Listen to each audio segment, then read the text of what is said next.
Good evening, I'm John Carter and welcome to Poland Daily. Discussion about the documentary published on YouTube by the Sekielski brothers on Saturday continues. The documentary, titled Just Don't Tell Anyone, tackles the problem of sexual abuse by priests. According to commentators, the film could be a chance to purify the church. Others have noted that the film plays into the narrative an attack on the Catholic Church over recent months. The documentary has been commented on by many of the clergy. Most priests talk of great pain.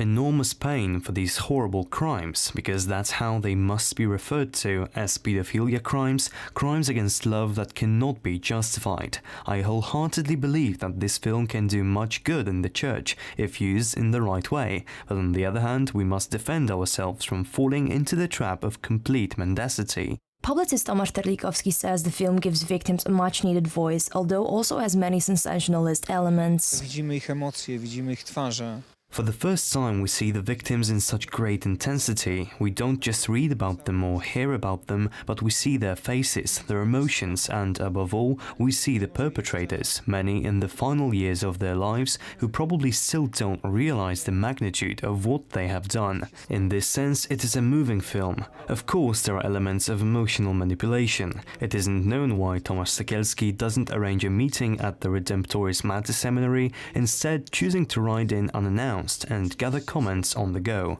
It's unknown why he doesn't meet with any bishops. It could be they all refuse to talk to him, but this isn't made clear. Some are of the opinion that celibacy is one of the causes of pedophilia in the Catholic Church. Celibacy has been around for about 1,000 years, or even longer for monks, and it doesn't change anything. These cases also exist in other environments where such an oath isn't taken, so I wouldn't blame everything on celibacy.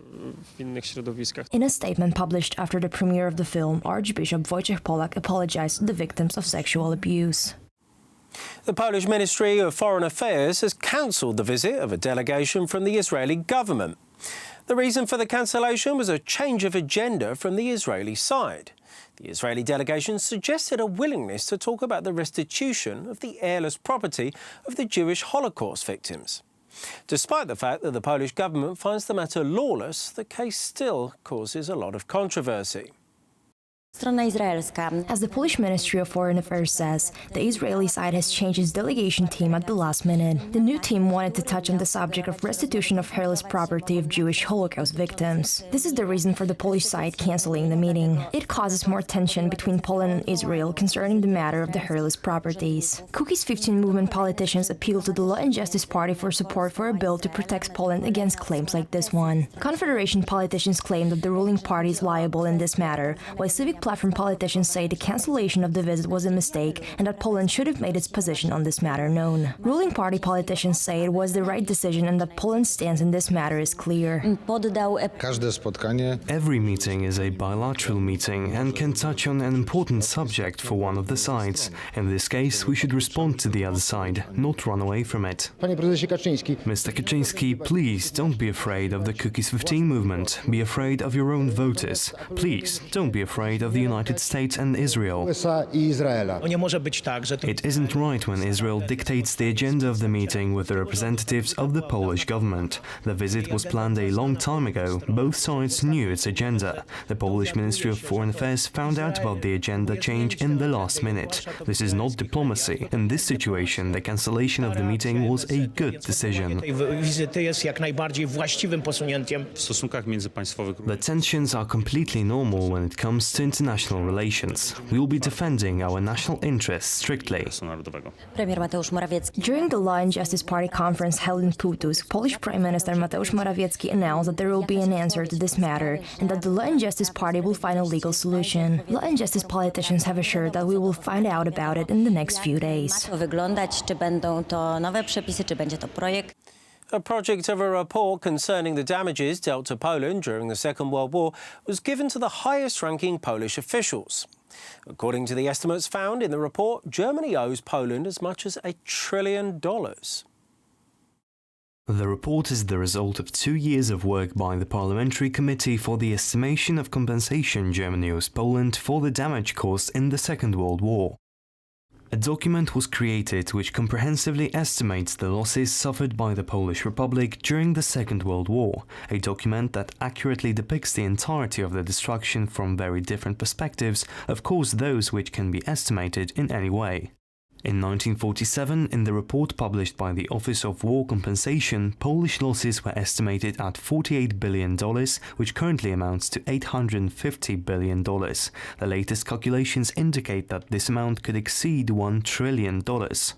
This is the sum of calculations made in several areas. The largest part of it is the demographic losses associated with the loss of human lives. We also tried to calculate losses related to movable property and properties of the Polish army, railway stations, post offices, government administration, forestry, airports, hangars, etc. In total a huge scale, but interestingly, in our report they constitute only a dozen or so % of all Polish losses. Losses associated with cultural goods are a separate element of our report, one which was also very difficult to calculate. The Germans destroyed everything: education, museology, historic architecture, archives, literature, theatre, music, fine arts. They decided to wipe everything related to Polish culture off the face of the earth. It was a systemic action, totally contrary to many international conventions. Mularczyk said the committee aims to publish the report on World War II reparations on September 1st, the 80th anniversary of the outbreak of the Second World War.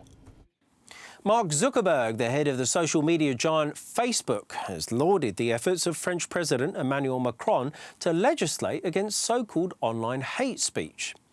Zuckerberg met with Macron following the publication of a report commissioned by the French president, recommending closer monitoring of Facebook and measures to crack down on hate speech. Zuckerberg argues the report should be a model for the entire EU to follow. But critics say that the legislative campaign against hate speech is just a thinly veiled attempt to silence conservative voices online. Facebook's Mark Zuckerberg hailed France's efforts to regulate hateful content online as a model for the European Union after meeting President Emmanuel Macron in Paris. What are the new rules and regulations that we can put in place? Because I don't actually believe that a private company should be making all these decisions by ourselves. And even in the countries where there isn't going to be a regulatory framework like the one here in France, we are still taking steps to set up an oversight bureau that, you know, if you're a member of this community and you think that your content's been taken down unfairly, you get to appeal. Zuckerberg's meeting with Macron coincided with the release of a report commissioned by the French leader recommending increased oversight of Facebook and an independent regulator to police the efforts of large tech companies to deal with hate speech. I think we should have a more robust democratic process, and that's why it's important for our team to be working with President Macron's government to put in place, is that we're responsible for making sure that harmful content isn't on our services, but at the end of the day, we believe that there needs to be a public process to determine what is harmful and to oversee our systems to make sure that we're doing a good job of that. The cooperation between Zuckerberg and Macron has been interpreted by some commentators as just another alliance between leading social media firms and left-wing governments to remove their most effective critics. Thank you very much for joining me here this evening at Poland Daily. I'm John Carter. Stay tuned after the break for Poland Daily Weather. It's followed by the business, history, culture and finally the travel.